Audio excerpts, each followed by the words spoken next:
البدع والأهواء، أهل البدع العقائدية وأهل البدع السياسية. نقول بيننا وبينكم السلف، بيننا وبينكم الكتب، كان فيقول البدع بيننا وبينكم. Bismillahirrahmanirrahim. Ada apa nih? Ini garis lah. Untuk kata duduk yang baik.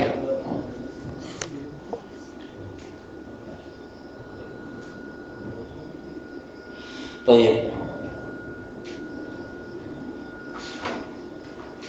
Qala al-Imam al-Bukhari rahimahullah al-babu tsalisa asyar. Bab yang ke-13. Babu ghuslil madhi wal wudu'i min. Mencuci madhi dan berwudu disebabkan karena itu. Yang diinginkan oleh Imam Bukhari di sini adalah menjelaskan bahwasanya kalau terkena madhi, keluar madhi, maka madhinya wajib dicuci karena dia najis. Tetapi hukumnya tidak perlu mandi, cukup dengan apa? Berwudu semata. Makanya ini dimasukkan dalam babul ghusl untuk menjelaskan dia tidak perlu sampai mandi. Apa nampak tadi apa sudah angguk? Duduk aja tenang. Baik. Qala rahimahullahu taala al-haditsu tasi' wa sittun ba'dal mi'atain 269. Haddatsana Abdul Walid qala haddatsana Zaidah an Abi Hasin an Abi Abdurrahman an Ali radhiyallahu anhu qala kuntu rajulan madza'a. Saya dahulunya adalah lelaki yang banyak madhi. Fa amartu rajulan ayyas'alan nabiyya sallallahu alaihi wasallam. Kemudian saya memerintahkan seorang lelaki untuk bertanya kepada Nabi sallallahu alaihi wasallam lima kani benatih, karena posisi anak perempuannya. Fasa'al, kemudian laki-laki itu bertanya. Faqal, maka Nabi menjawab, tawadda wa ghsil dzakarak, berwudulah engkau dan cucilah kemaluanmu. Iya. Nah, nanti disebutkan syarahnya insyaallah. Di sini Imam Bukhari meriwayatkan dari Abdul Walid, beliau adalah Hisham bin Abdul Malik At-Toyalisi Al-Basri, siqatun sabtun imam. Baik. Bukan Abu Dawud Toyalisi, tapi Abdul Walid At-Toyalisi, ini lain lagi. Tapi dua-duanya sama-sama belajar kepada Syu'bah. Kalau tidak salah, iya, betul. Kalau haddatsana Zaidah, bukan dalam riwayat ini. Nah, beliau meriwayatkan dari Zaidah, beliau Abu Salt. Zaidah bin Qudamah Al-Kufi, siqatun sabtun imamun mutasabbitun sunni. Baik, beliau sunni. Kalau ada yang belajar kepada beliau, beliau cabar dulu. Kalau ada orang minta hadis, dicabar dia ahlu sunnah atau bukan ahlu sunnah. Karena apa? Belajar hadis itu adalah kemuliaan. Nah, beliau menguji dan juga beliau ini sangat meneliti periwayatan. Kemudian an Abi Hasin, Abu Hasin beliau adalah Utsman bin siapa ya? Utsman bin Asim Al-Kufi, siqah juga. Utsman bin Asim Al-Kufi, siqah. An Abi Abdurrahman, guru beliau Abu Abdurrahman, ini Abu Abdurrahman As-Sulami yang maruf dalam qiraah itu. Abu Abdurrahman As-Sulami meriwayatkan dalam qiraah kepada empat sahabat. Ali bin Abi Thalib, Ibnu Mas'ud, Ubay bin Ka'ab, dan satu lagi siapa ya? Ana terlupakan itu. Ada belajar dari 4 sahabat. Baik. Nah, ini Abu Abdurrahman As-Sulami, beliau namanya Abdullah ibnu Habib Al-Kufi. An Ali bin Abi Thalib, beliau Quraisyun Madaniyun summa Kufi, pindah ke Kufah.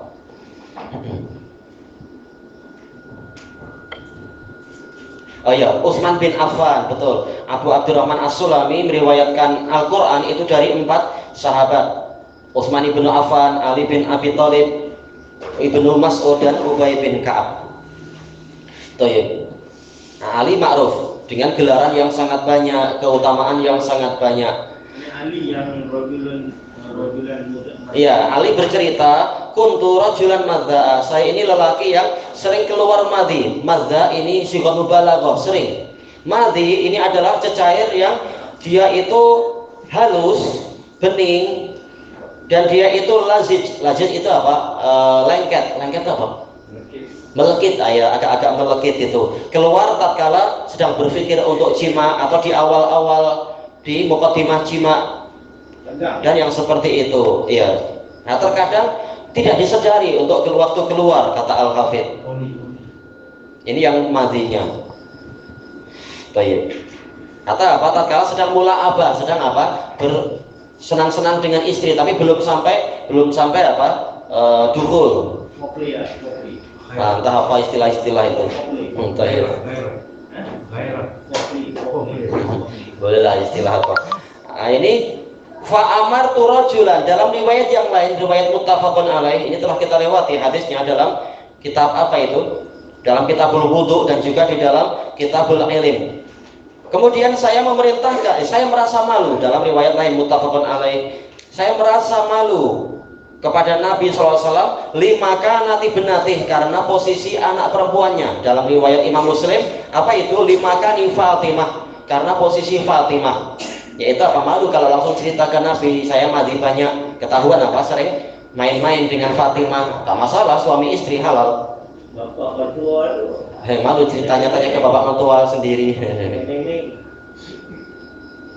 Baik. Nah, tatkala malu, maka beliau apa? Kemudian bertanya, memerintahkan orang lain. Nah, kata para ulama, dan ini telah kita lewati di dalam kitabul ilm, boleh untuk apa? Bertanya itu melalui perantara, tidak langsung bertanya tapi lewat orang lain. Ini boleh, tidak mengapa.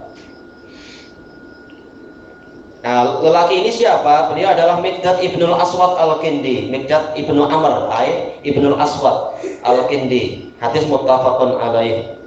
Nama itu dapat dari hadis lain. Iya, dan hadis Ali juga, tapi sanad yang lain. Sanadnya muttafaqun alaih. Cuma bukan sanad yang Abdul Walid Toyalisi ini. Ini diletakkan nama rojulan, fa'amar rojulan dengan niat ataupun lupa nama. Tak tahu, terkadang untuk meringkas atau terkadang apa, tak tahu. Biasa, terkadang kita kalau cerita lengkap, terkadang kita sekedar nyebut saya dengan teman saya begini, tak masalah. Yang penting ada kelengkapannya di sanad yang lain, dalam riwayat yang lain. Fasa'al, kemudian dia bertanya. Telah kita lewati di dalam apa? Riwayat Imam Nasai, Ali hadir di situ. Datang kalau nggak salah 2 atau 3 riwayat menunjukkan Ali juga hadir. Jadi Ali ingin dengar langsung, bukan seperti yang disebutkan oleh Ibnu Battal, yaitu boleh ilmu itu dengan perantaraan, dalam artian apa? Penyampaiannya. Tak, perantaraannya adalah dengan apa? Tatkala bertanya. Tapi dalam penyampaian Ali bukan, walaupun boleh, tapi Ali bukannya dapat dari Miqdad, Ali dapat dari Nabi. Cuma Nabi tidak ditanya langsung oleh Ali, yang bertanya orang lain. Cuma Ali hadir di situ. Dan ini boleh, tidak mengapa. Sama saja Nabi tahu atau Nabi tak tahu, yang penting apa? Jangan buat malu. Yang tanya kamu kan, tak perlu seperti itu. Jawab aja, selesai. Nanti orangnya malu nanti. Baik. Faqal, maka Nabi menjawab, tawaddu' wa ghsil dzakarok. Wabunya ini sekedar apa? Lil musyarakah. Musyarakatu fil hukum yaqtadil mutlaqul musyarakah, bukan tartib. Jadi bukan habis wudu baru pegang-pegang kemaluan, bukan. Tapi maksudnya adalah cuci kemaluanmu baru berwudu. Ma'ruf di dalam masalah mandi dan lain-lain. Seperti kalau apa? Orang yang kena najis itu, kencing, wudu dulu baru membersihkan kemaluan, tentunya tidak. Bersihkan kemaluannya dulu baru berwudu. Ma'ruf dalam hadis, banyak hadis, kalau tak salah hadis Ali juga, Nabi setiap kali selesai buang hajat atau buang air kecil, beliau berwudu. Dan hadis banyak ya, termasuk juga hadis Mughirah bin Syu'bah itu. Yaitu setelah membersihkan, setelah istinja atau istijmar baru berwudu. Jangan wudu dulu baru istinja atau istijmar. Berarti yang di hadapan kita ini tidak menunjukkan urut-urutan, wudu baru mencuci kemaluan. Tapi maksudnya adalah cuci kemaluanmu, setelah itu baru berwudu. Nah, dari hadis ini kita mendapatkan faedah bahwasanya keluarnya madhi ini memang apa? Membatalkan wudhu, makanya disuruh wudhu di situ. Tapi tidak perlu mandi, makanya Nabi tidak menyuruh untuk mandi. Nah, disebutkan di dalam kelengkapan riwayat, kalau kita kumpulkan sanad-sanadnya dan sanadnya sahih. Ali mengatakan sebelum ini saya selalu mandi, sehingga hampir-hampir tulang belakang saya patah. Iya, kalau sering mandi keluar, mandi sehari berapa kali, musim sejuk lagi ya pening kita. Ali kuat tapi ya lama-lama sakit badan boleh. Berarti kena kain. Dicuci karena dia najis. Tapi kita tak tahu mana. Nah, kalau tidak tahu ini diperkirakan ijtihad, cuci diperkirakan. Baik. Nah, kalau susah kata para ulama, masukkan ke dobi. Nah, apa? Cuci sekali, ya direndam, betul. Biar wangi lagi sekalian. Baik. Nah, kata ilmusil dzakar ini menunjukkan dia najis karena asal perintah untuk mencuci menunjukkan dia adalah najis. Baik. Dan ini juga menunjukkan agama ini adalah dengan wahyu, bukan dengan akal. Kalau dengan akal, apa itu? Yaitu kalau madhi itu, kalau apa istilahnya, mani keluar, mani tidak najis menurut pendapat yang betul. Barang siapa milih najis pun tak mengapa. Yaitu dia tidak najis wajib mandi. Ini yang keluar najis, harus lebih layak lagi untuk mandi. Nah, sekarang agama bukan dengan kias, bukan dengan akal, namun dengan apa? Dengan wahyu. Ternyata Nabi hanya menyuruh untuk berwudu, tidak perlu sampai mandi. Dan juga kalaupun misalkan mani menurut pendapat jumhur memang apa? Najis. Kalau tak salah jumhur ya, anak lupa karena sama-sama banyak, tapi anak lupa yang jumhur kalau tak salah bilang najis, cuma anak terlupakan. Intinya kalau memang mani itu najis, tak boleh kita pakai kias.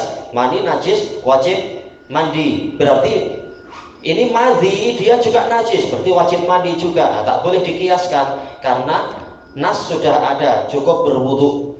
Al qiyas fi muqabalatin nas fasidul i'tibar, kata para usuliyun dan fuqaha.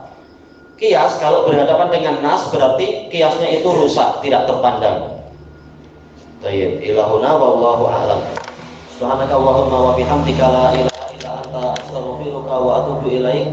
Alhamdulillahirabbil alamin. Jazakumullahu khairan.